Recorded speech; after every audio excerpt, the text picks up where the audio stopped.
മാന്യ പ്രേക്ഷകർക്ക് നമ്മുടെ മറ്റൊരു വീഡിയോയിലേക്ക് സ്വാഗതം. നമസ്തേ. ഇന്ന് നമ്മൾ നോക്കാൻ പോകുന്ന അശ്വതി നക്ഷത്രത്തിൻ്റെ ഭാഗ്യ ദിവസം, ഭാഗ്യനിറം, ഭാഗ്യരത്നം, പിന്നെ അവർക്ക് വിവാഹത്തിന് അനുയോജ്യമായ നക്ഷത്രങ്ങളോ പ്രതികൂലമായ നക്ഷത്രങ്ങളോ ആണ്. അപ്പം നമുക്ക് വീഡിയോയിലേക്ക് പോകാം. അശ്വതി നക്ഷത്രക്കാർക്ക് ഭാഗ്യ ദിവസമായി കാണുന്നത് ചൊവ്വാഴ്ച ദിവസമാണ്. ചൊവ്വാഴ്ച ദിവസങ്ങളിൽ നല്ല നല്ല കാര്യങ്ങൾ ചെയ്യുന്നതും, പുതിയ ബിസിനസ് അല്ലെങ്കിൽ പുതിയ തീരുമാനം, ജോലിക്ക് അപ്ലൈ ചെയ്യുക, അതൊക്കെ ചെയ്യുന്നത് വളരെയധികം മുൻതൂക്കം തരുന്നതാണ്.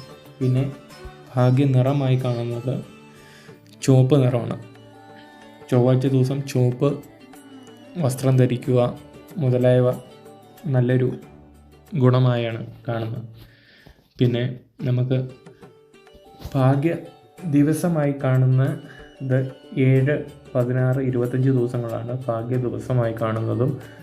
അതിൽ ലക്കി നമ്പറായി കാണുന്നത് ഭാഗ്യ നമ്പറായി 7 അശ്വതി നക്ഷത്രക്കാരുടെ ഭാഗ്യ നമ്പർ.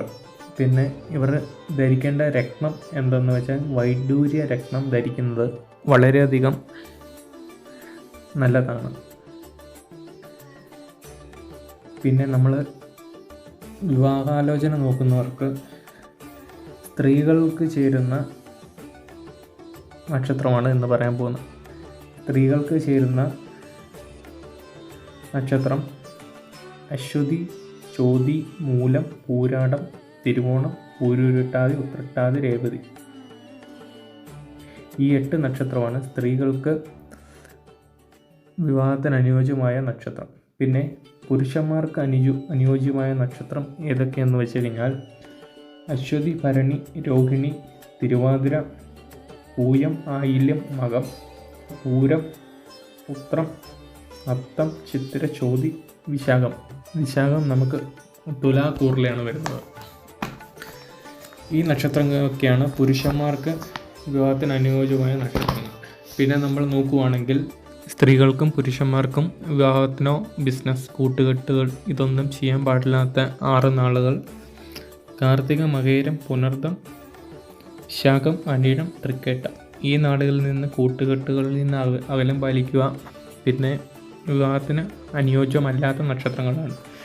പിന്നെ അവസാനമായി പറയാനുള്ളത് ധരിക്കാൻ പാടില്ലാത്ത രത്നമായി നമ്മൾ കണക്കാക്കുന്നത് മാണിക്യവും മുത്തുമാണ്. ഇത് അശ്വതി നക്ഷത്രക്കാർ ഉപയോഗിക്കാതിരിക്കുന്നത് വളരെയധികം ഗുണം ചെയ്യും.